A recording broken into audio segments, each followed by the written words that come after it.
this because I want to be very brief in what I want to talk about, but also very detailed in what I want to express. I am a head of school at the Academy in Soweto Theatre and also a former lecturer at Wits University. So what I want to talk about is very, very personal to me. And it's also the first time I'm actually doing a paper, so please don't judge me too much with my fancy English. You can press the first slide. So, uhambo lokuqala, the beginning. It is not all journeys that begin with once upon a time. This story has no owner. Even if it did, they would deny it. I, Kwanele Finch, Thusi, will give you clues so that you can also lose yourself in this story to see yourself for the very first time. In a nutshell, instead of talking all, I could go on and talk about all of the slides. In a nutshell, what my presentation is about is how I grew up. Where did I grow up? And how language informed who I was and who I had to become to fit into the system of what we are living in. So from a young age, my language of learning within all subjects had to sort of maintain a power system dynamic that is constructed by persons who classify as white, of which consisted modes of perception, symbol reception, formation, thought, speech, action, and emotional response. My argument within this paper relates to the possibility of engaging with approaches towards transcorporeality and discussing strategies for the decolonizing of African studies within the global narrative from the white gaze. In essence, what I'm trying to say in my introduction is the fact that when I started doing research about this paper, I had to go back and look at the kind of modes of learning when it came to primary school. I went to primary school, high school, university, but there was something for me that I did not understand. It was the language. Firstly, the language of speaking, which is English. As much as I went to school, but the teachers were telling me, no, you need to speak English for you to get or progress. And I found it very difficult because when I went home, or when I went to, so I'm from KwaZulu-Natal, which is in Pietermaritzburg, so by the Huzu. When I went home, my mother could not speak this language. And so in Kabayami, or my origin, was being challenged. I wanted to grow up, but also I was being trained or cultivated or cultured into another system of language. So when I talk about language here, I'm talking about language in terms of English and also language in terms of existing or living. Next slide. Sorry, just to talk about this painting. This is one of the paintings that I'm doing as a visual artist. And we can talk about that when you're doing lunch or, what is it now, dinner. Next slide, please. So the drivers of language. Uhambo lezitha. So a part of my presentation addresses the implications of our present system values and artism. Are these new modes of language sufficient to confront and challenge the stereotyped images of the black body? Are they able to develop emancipation from and opposition to the dominance of cultural institutions in European Western areas? And once emancipated or freed, what new themes begin to develop beyond the 21st century? To give a perfect example, going to primary school again, there was almost a training that was going on, and that was invisible to many. But I realized that the nursery rhymes and the fairy tales that I was being taught did not have anything to do with my mother's language or where I'm from. So I wanted to understand even more. So I went to high school and I joined the soccer team, and I looked at the white lines that are in or demarcated in our soccer field. thought to myself, wait, okay, let me leave there. I started playing pool when I went to university. And all of a sudden, I looked at the stick and I saw a black ball and I saw a white ball. And I saw all of these other colored balls. And I thought to myself, how come that the white ball is the one that never, always finishes last? It is the white ball that always has to take out the other colored balls for the white ball to exist.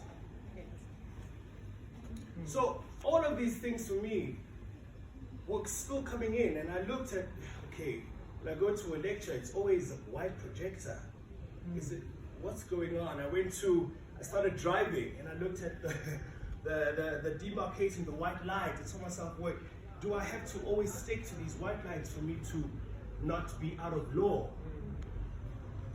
And so, going back to transcorporeality for me is when you start thinking more than just what it means to be a human being. You start thinking that my life as a black person is attached and is connected to more than just race and language, but it's connected to nature, it's connected to sound, it's connected to breath, it's connected to God, it's connected to spirituality. And so all of the work that I do connects now, as much as I try to make a statement around the complexity of white supremacy. But my work that I'm looking towards is how do I connect to the spirit, which we'll talk about later. Next slide. And so I came to a crossroad.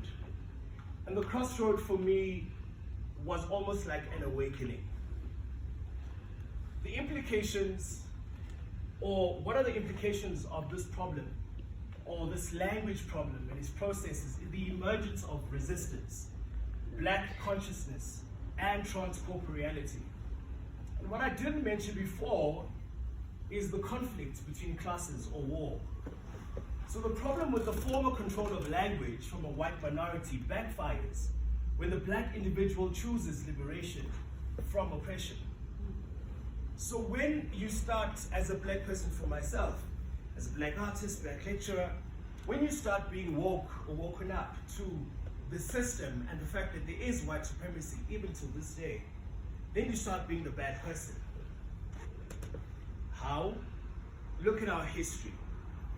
Look at Steve Biko, for example, or all of our fallen heroes. Once they started oppressing the system, somebody got shot, somebody got killed, somebody got silenced. And so I try more and more and more to open up my mouth in my lectures and in my tutorials. Why? So that maybe another person can also be awakened to see that the reality still exists. I don't care if you're going to give me funding or not. I'm talking to white officials and organizations. I don't care if you leave this studio or space right now and say, oh, well, that guy really knows what he's talking about. I hate him and I don't like him because he's talking the truth. I don't care. I don't care because of the fact that it's not my language and it's not my mother's language and it will never be. And so what I've tried to do, next slide please, is to, first of all, create my own avenues of existing. And the new ideologies spring up in our contemporary society to reimagine the journey of the black artist and the black worker. So in terms of ideology for me is a culture, is a system of thinking, a system of beliefs, a system of the way we imagine. And ideology is a way of making other people believe what you believe in order for you to be converted. I do go back and say, how do I contribute to the realization of black consciousness or black theory or black liberation? Is the fact that I try and work in many productions that promote that. Right now I am the cast director for Ushaka Ilebe, which is one of the biggest and iconic moments in our history as South Africans. If you haven't seen it, please see it on Mzansi Magic. 161. And what that does is that it re-conscientizes people, or it reawakens all humble that we are in, or the journey that we are in. So when it comes to where we are right now, uhambulusha, it means that the new journey is being done, and it is being taken, not just by me, but by millions and billions of other artists who are out there preaching and also standing up for who they are as Black people. Please, next slide. So I've opened, so Kwanele, he's a head of school in Soweto Theatre, former lecturer, he does Black artists, whatever. This is where I am right now, and my birth, or my hunger, or my whole being is here. The National Dance Company of South Africa. The National Dance Company of South Africa is a brainchild of mine, which I am looking towards implementing, and also realizing and also engaging in theories of indigenous knowledge systems. I believe so much that once you start speaking to the Black child in the language that they understand, they will not suffer. I suffered a lot because when I went to interviews, my English had to be, hello, my name is Finch, Thusi, and I did it. And if I did not speak well, it made me look dumb. It made me look like I don't know. And it still happens to today, until today's institutions. Many of our South Africans, Black South Africans, are jobless because they can't speak English. Many of them because they cannot understand when somebody says, well, what are your skills? What are your attributes? Khuluma nami ngesiZulu, ngizo-understand bese ngiyakhuluma nawe futhi ungizwe. That is why I think my development of the National Dance Company would look into also spirituality. In terms of spirituality, I mean, when we work with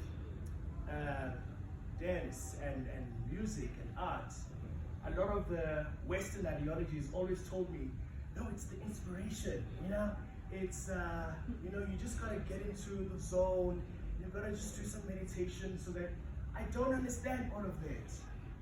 My grandfather, Sangoma, I don't understand it. He told me about ancestors, didn't understand. So I understood only recently when I started working more and more in art and connecting to my ancestors. Uguti, this is not a Western ideology, but it has been made into something that is Western and European when it's actually not. So us working in National Dance Company, I want to really move away from the stereotypical way that a lecture is done. Our students, when they come in, they remove their feet. Our students do not warm up and do 5, 6, 7, 8, 1, 2, 3, no. They connect to their inner being, to their inner child, to their inner story, to their inner language. Next slide.